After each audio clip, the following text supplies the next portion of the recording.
أهلا ومرحبا بكم في قناة أبو نور وسيف المصري. لو عجبك الفيديو اعمل اشتراك ودوس إعجاب واضغط على الجرس عشان يوصلك كل فيديو جديد. بسم الله الرحمن الرحيم. أهلا بكم أبنائي طلاب الصف الخامس الابتدائي مع مراجعة شهر فبراير الفصل الدراسي التاني. الامتحان هيجيلنا ازاي يا أستاذ؟ الامتحان إن شاء الله يا وليد هيجي عبارة عن 5 نقط.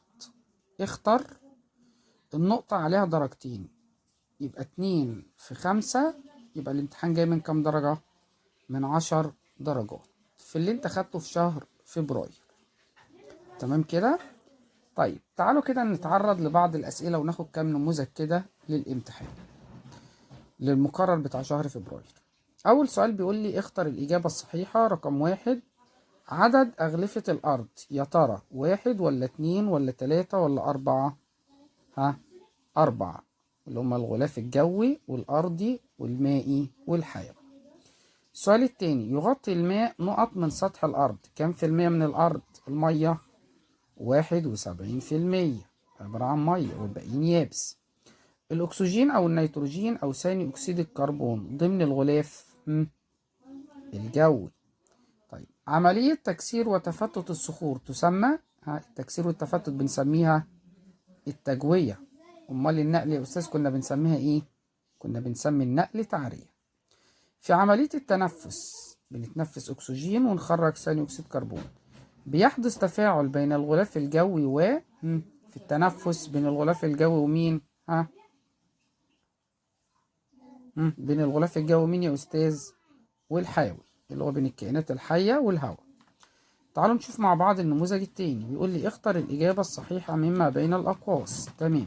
السؤال الأول، يغطي الماء المالح كام في المية من سطح الأرض؟ المية المالحة، أغلب الأرض مية مالحة، كام في المية يا أستاذ؟ 97%. المياه الجوفية والأنهار والبحار والمحيطات والأنهار كل دي بتنتمي للغلاف مين؟ المائي. تلجأ الدول إلى إيه لمعالجة نقص المية؟ يا ترى بتعمل تحلية مياه المية مياه البحر ولا معالجة المية بتاعة الصرف؟ الاثنين معا.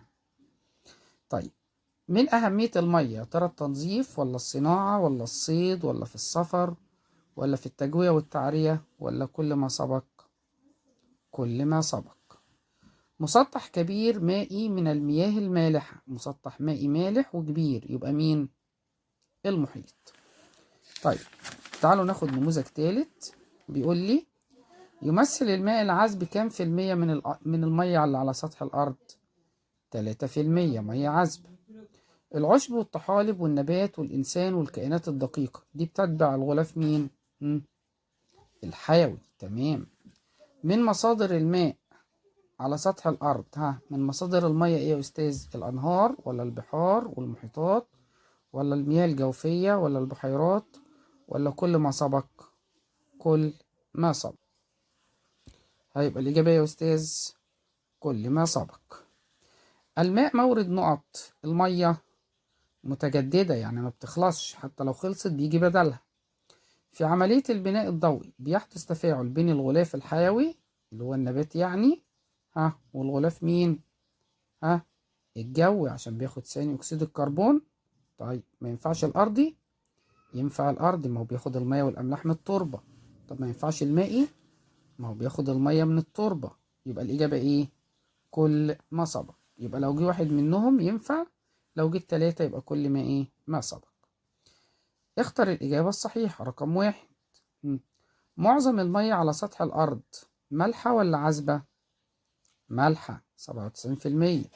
الجرانيت والحصى، الجرانيت ده اللي هو صخر الجرانيت، خدناه في الترم الأول.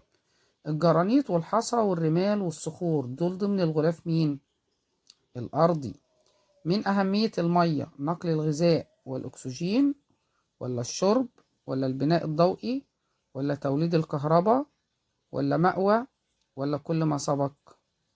كل ما سبق. يبقى كل دي فوائد للمية. مسطح مائي يحيط به اليابس من جميع الجهات، مية حواليها يابس من جميع الجهات. تمام، يبقى البحيرة. في عملية التجوية يحدث تفاعل بين الغلاف المائي تجوية اللي هي تفتت وتحلل الصخور. مم. مم. يحصل تفاعل بين الغلاف المية ومين؟ والأرضي اللي هي الصخور يعني. تمام. تعالوا ناخد النموذج الخامس. تظهر الأرض لما نبص لها ككرة تظهر باللون الإيه؟ عند النظر إليها من الفضاء كرة باللون الإيه؟ الأزرق عشان أغلبها مية.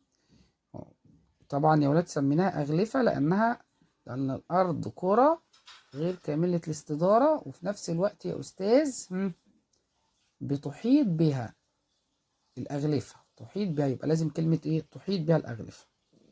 نسبة المية على الأرض كام؟ لا، ده هنا مش عايز نسبة المية على الأرض يا أستاذ، ده هنا عايز نسبة الماء على سطح الأرض نقط باستهلاك البشر لها. كل ما نشرب من المية نسبتها بتقل ولا بتزيد ولا ثابتة؟ لا غلط، ما بتقلش، نسبتها مالها؟ ثابتة. ثابتة ازاي يا أستاذ؟ عشان بيحصل دورة المية. عشان بتحصل دورة مين؟ المية اللي بنشربها أو مية البحار والمحيطات بتتبخر وبعدين تكون سحب، وبعدين السحب ترجع على هيئة أمطار وترجع تاني للأرض وهكذا. يبقى النسبة الكلية في الآخر ثابتة. طيب نسبة المياه على الأرض قلنا مالها؟ ثابتة. ثابتة ليه بقى؟ بسبب إيه؟ يا ترى تحلية مياه البحر ولا المنطقة الأحيائية ولا إعادة تدوير المياه؟ لسه قايلين بسبب مين؟ إعادة تدوير المياه. منطقة بتمتد على طول الشاطئ عندما يلتقي النهر بالبحر، وفيها مية عذبة ومية مالحة، وبيكثر فيها النباتات والحيوانات والأسماك. دي مين دي يا أستاذ؟ مين؟ المصب. تمام، بنسميها الإيه؟ المصب. المنبع لأ، المنبع ده في بداية النهر، في البداية خالص، والبحيرة والبركة لأ. تمام كده؟ طيب عملية التحلل بيحدث تفاعل بين الغلاف الحيوي والأرض. هترجع لعناصر تنين التربة للأرض. النموذج السادس. مكان يتدفق إليه الماء من منطقة مرتفعة إلى منطقة منخفضة في مسار محدد. يبقى ده مين يا أستاذ؟ ده النهر. معظم المياه العذبة على سطح الأرض بتكون سائلة ولا غازية ولا متجمدة؟ بتكون متجمدة، الأنهار الجليدية. منطقة كبرى بها كساء خضري أسميها إيه؟ فيها كساء خضر وفيها نباتات وحيوانات. تمام، المنطقة الأحيائية. التفاعل بين أغلفة الأرض بيساعد على انتقال المادة ولا الطاقة؟ كنت المفروض أقول الطاقة، بس في كمان المادة، يبقى الإثنان إيه؟ الإثنان معا. طب زهرة اللوتس اللي هي زنبق الماء خدناها قبل كده، بتعيش فين؟ في المياه الإيه؟ العذبة، حتى احنا كنا بنسميه زنبق الماء العذب. طيب النموذج السابع. المياه الموجودة تحت سطح الأرض بين مسام الصخور بسميها إيه؟ المياه الجوفية. بتضع الحشرات بيضها في مياه إيه؟ الحشرات بتبيض فين؟ في مياه البرك الراكدة. المنطقة على طول الشاطئ اللي بيحصل فيها المد والجزر، وممكن تكون مغمورة عند ارتفاع المية في المد، وممكن تكون ظاهرة عند انحسار المية في الجزر، أسميها منطقة إيه؟ تمام، ضحلة. طب المنطقة التي لا يصل إليها الضوء بنسميها إيه؟ شديدة العمق. طب مياه الأمطار اللي بتنتقل وبتجري على سطح الأرض بنسميها الإيه؟ الجريان السطحي. طيب مية عذبة جارية ضحلة وسريعة التدفق عند بداية النهر، في بداية النهر أسميها الإيه؟ الجداول المائية. طب من البحيرات المالحة في مصر، يا ترى البرولوس ولا البردويل ولا إيدكو ولا مريوط ولا المنزلة؟ يبقى الإجابة كل ما سبق. ومع إن يا ولاد معظم البحيرات في مصر بحيرات مالحة، لكن الأصل إن البحيرات أصلا في العالم كله معظم البحيرات تعتبر بحيرات إيه؟ تعتبر بحيرات عذبة، لأنها ناتجة من تجمع مياه الأمطار. عندنا إحنا بس في مصر اللي أغلبها مياه إيه؟ مياه مالحة. لكن لو جالي السؤال معظم مياه البحيرات أقول له مياه إيه؟ مياه عذبة. طيب الكائنات التي تعيش في مياه البرك، يا ترى مين في دول بيعيش في البرك؟ زهرة اللوتس ولا الحشرات ولا دودة العلق ولا السلمندر ولا الضفادع؟ كل ما سبق. زهرة اللوتس والحشرات، بعض الحشرات ودودة العلق والسلمندر والضفادع. طيب مياه عذبة راكدة وضحلة يعني مش غويطة، اسميها ايه؟ اسميها بركة. تمام. النموذج التاسع، من الكائنات التي تعيش في المحيط، مين في دول بيعيش في المحيط يا أستاذ؟ عشب البحر ولا الدولفين ولا نجم البحر ولا السمك المفلطح زي سمكة موسى؟ الإجابة كل ما سبق. طب من البحيرات العذبة في مصر، ها؟ بحيرة ناصر ولا قارون ولا وادي الريان؟ التلاتة ينفعوا، يبقى كل ما سبق. طب بحيرة عسل تقع فين؟ مصر ولا السعودية؟ في جيبوتي. تمام. ارتفاع الماء عند الشاطئ بسميه ايه؟ ها؟ بسميه المد. امال انحسار المية يا ولاد عن الشاطئ كنا بنسميه ايه؟ كنا بنسميه الجسر. من الكائنات التي تعيش في الجداول المائية، مين في دول بيعيش في الجداول المائية؟ جراد البحر ولا السلمون المرقط ولا السلوار اللي هو القرموط ولا الطحالب؟ الإجابة كل ما سبق. طيب بيمثل المية قد ايه من سطح الأرض؟ المية كام في المية؟ 71، عشان كده أغلب الأرض بنشوفها باللون الأزرق. تختلف الكائنات في الأنظمة البيئية المختلفة حسب إيه؟ ها؟ الأنظمة البيئية مختلفة عن بعضها في إيه؟ في نوع المية، يعني مالحة ولا عذبة؟ حركة المية، يعني مية راكدة ولا مية متحركة؟ ولا في نوع الكائنات؟ يبقى الإجابة إيه؟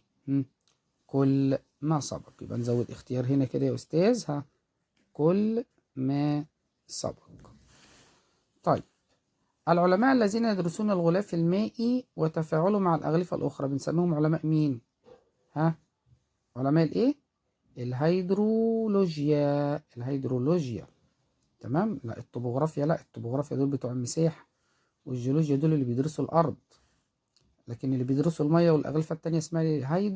هيدرو يعني مية، هيدرولوجيا. تمام كده؟ في عملية البناء الضوئي بيحدث تفاعل بين الغلاف الجوي في البناء الضوئي النبات بياخد ايه؟ ثاني اكسيد الكربون. يبقى بيحصل من الغلاف الجوي اللي هو ثاني اكسيد الكربون. طب والنبات يعني غلاف ايه؟ الحيوي. معظم تلوث المية ده كان بسبب مين؟ أدخنة المصانع ولا المبيدات؟ لا العلماء ليه ان هو بسبب المواد مين؟ البلاستيكية. اتمنى لكم التوفيق ان شاء الله. زي ما اتفقنا الامتحان ان شاء الله يجي 5 نقاط عبارة عن اسئلة اختر في الجزء اللي انت خدته في شهر فبراير. اتمنى لكم التوفيق والسلام عليكم ورحمة الله وبركاته. عزيزي المشاهد، لو عجبك الفيديو اعمل اشتراك ودوس اعجاب واضغط على الجرس عشان يوصلك كل فيديو جديد.